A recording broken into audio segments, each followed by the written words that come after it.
My channel free education. আজকের ভিডিওতে মূল বিষয়বস্তু হলো আর্টিকেল 11। আগের ভিডিওতে আমি ভারতীয় সংবিধানের আর্টিকেল 10 পর্যন্ত পড়িয়েছিলাম। আজকে আর্টিকেল 11 বিস্তারিত আলোচনা করব। ওকে, তাহলে আর্টিকেল 11তে কি বলা হয়েছে দেখি। আর্টিকেল 11তে বলা হয়েছে নাগরিক সম্বন্ধীয় আইন তৈরি করার অধিকার সংসদের গৃহ মন্ত্রণালয়ের। নাগরিক সম্বন্ধীয় আইন তৈরি করার অধিকার সংসদের গৃহ মন্ত্রণালয়ের। সংসদ প্রথম নাগরিকত্ব আইন পাস করেন 1955 সালে। আগে যে আইনগুলো করা হয়েছিল, আগে কোনো নাগরিকত্বের আইনই ছিল না, সেগুলো সব টেম্পোরারি ছিল। সেই সময়কার পরিস্থিতিকে সামলানোর জন্য সেই সময় সংবিধান তৈরি করার মানুষেরা তখন টেম্পোরারি আইন তৈরি করেছিল। কিন্তু আসল যে আইন নাগরিকত্ব পাস হয়েছিল 1955 সাল থেকেই।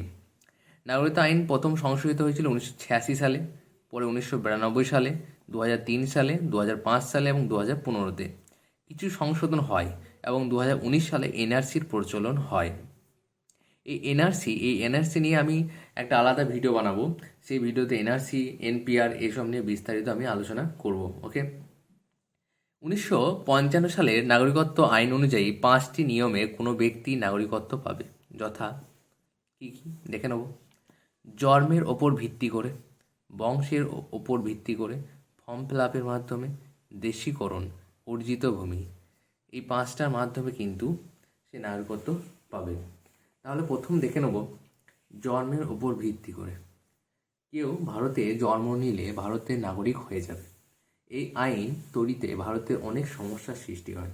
যে কোনো দেশের মানুষ ভারতে এসে ভারতের নাগরিকত্ব নিয়ে নেয় এবং অনেক সন্ত্রাসবাদী কার্যকলাপ শুরু হয়। 31 বছর পর বুঝতে পারে এই আইন ভুল হচ্ছে, সেই জন্য 1986 সালে সংশোধন করা হলো এবং বলা হলো পিতা এবং মাতার মধ্যে যে কোনো একজন ভারতীয় হতে হবে, তবেই সে ভারতের নাগরিকত্ব পাবে। 2003 সালে আবার সংশোধন করা হলো, বলা হলো পিতা মাতার দুজনের নাগরিকত্ব ভ্যালিড থাকতে হবে, ইনভ্যালিড হলে কিন্তু তার সন্তানেরা নাগরিকত্ব পাবে না। দ্বিতীয় নাম্বার হচ্ছে বংশের ওপর ভিত্তিতে নাগরিকত্ব।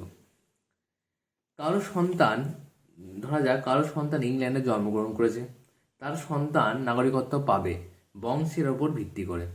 এই আইনের ভুল ছিল সেটা কি, সেটা আমি দেখে নিচ্ছি। সেটা হচ্ছে এই নিয়মে বলা হয়েছিল যখন সন্তান বিদেশে জন্ম নেবে নাগরিকত্ব পাবে বংশের ভিত্তিতে, কিন্তু পিতাকে ভারতীয় হতে হবে। কিন্তু সংবিধানে বলা হয়েছিল যে সংবিধানে কি বলা হয়েছিল, সংবিধানে বলা হয়েছিল যে মহিলা এবং পুরুষের মধ্যে কোনো ভেদাভেদ করা যাবে না। অর্থাৎ মা বাবার মধ্যে কোনো ভেদাভেদ নেই।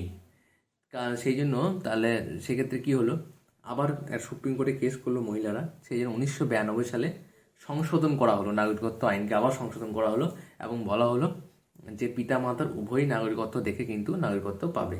যেমন সানিয়া মির্জার স্বামী পাকিস্তানি শোয়েব মল্লিক, তাহলে সানিয়া মির্জার সন্তান ভারতীয় নাগরিকত্ব পাবে না যদি এরকমটা হতো। কিন্তু 1992 সালে সংশোধনের মাধ্যমে সানিয়া মির্জার সন্তান কিন্তু ভারতের নাগরিকত্ব পাবে। তৃতীয় কি বলছি, ফর্ম ফিল আপের মাধ্যমে। কেউ ভারতে 7 বছর থাকার পর গৃহ মন্ত্রণালয়ের কাছে ফর্ম নিয়ে রেজিস্ট্রেশন করে সে ফর্ম ফিল আপ করতে পারে নাগরিকত্বের জন্য। কিন্তু এটার কোনো গ্যারেন্টি নেই যে সে নাগরিকত্ব পাবে। কারণ যেমন আইএস এক্সাম দেওয়ার জন্য গ্র্যাজুয়েশন দরকার। এই গ্র্যাজুয়েশনটা হচ্ছে এলিজিবিলিটি ক্রাইটেরিয়া। ঠিক সেরকমই 7 বছর থাকাটা হচ্ছে ফর্ম ফিল আপ করার এলিজিবিলিটি ক্রাইটেরিয়ার মধ্যে পড়ছে। তার এটা কোনো গ্যারান্টি নয় যে সে নাগরিকত্ব পাবেই 7 বছর থাকলে। ওকে, তারপর 4 নম্বর হচ্ছে দেশীকরণ। 22টি ভাষার মধ্যে যে কোনো একটি ভাষা জানতে হবে, ভারতের যে কোনো একটি ভাষা জানতে হবে এবং 10 বছরের বেশি ভারতে থাকতে হবে এবং কোনো ভালো বিভাগে থাকতে হবে, যেমন সায়েন্টিস্ট, গায়ক, এরকম টাইপের হতে হবে। যেমন পাকিস্তানের যে গায়ক আদনান আনসানি 10 বছর ভারতে ছিল এবং খুব ভালো গায়ক, সেই জন্য ভারত সরকার তাকে বর্তমানে নাগরিকত্ব দিয়েছে। 5 নম্বরটা হচ্ছে অর্জিত ভূমি। অর্জিত ভূমির মাধ্যমে কিন্তু নাগরিকত্ব পাওয়া যায়। যেমন কি সিকিম ভারতের অংশ ছিল না। সিকিম প্রথম ভিডিওতে আমি নাগরিকত্বের সংবিধানের প্রথম ভিডিওতেই আমি কিন্তু সিকিম নিয়ে আলোচনা করেছিলাম। সিকিম একটা স্বাধীন পৃথক দেশ ছিল, সিকিম ভারতের অংশ ছিল না। 16 মে 1975 সালে সিকিমকে ভারতের অংশ করে নেওয়া হয়। তাহলে সিকিমের মানুষজন কিন্তু ভারতের নাগরিকত্ব পাচ্ছে, অর্থাৎ অর্জিত ভূমির মাধ্যমে নাগরিকত্ব। ওকে, আজকে আর্টিকেল 11 যত রকম জানার দরকার ছিল, যেখান থেকে কোশ্চেন আসে পরীক্ষায়, সেগুলো বলে দিলাম। আজকে কিছু শর্ট কোশ্চেন নিয়েছি, 3টে শর্ট কোশ্চেন, ঠিক আছে? সেই শর্ট কোশ্চেনগুলো দেখছি, চলো। প্রথম কি কোশ্চেন, যে ভারতের নাগরিকত্ব কোন দেশ থেকে নেওয়া হয়েছে? খুব ইম্পর্টেন্ট কোয়েশ্চেন এটা। ব্রিটেন দেশ থেকে।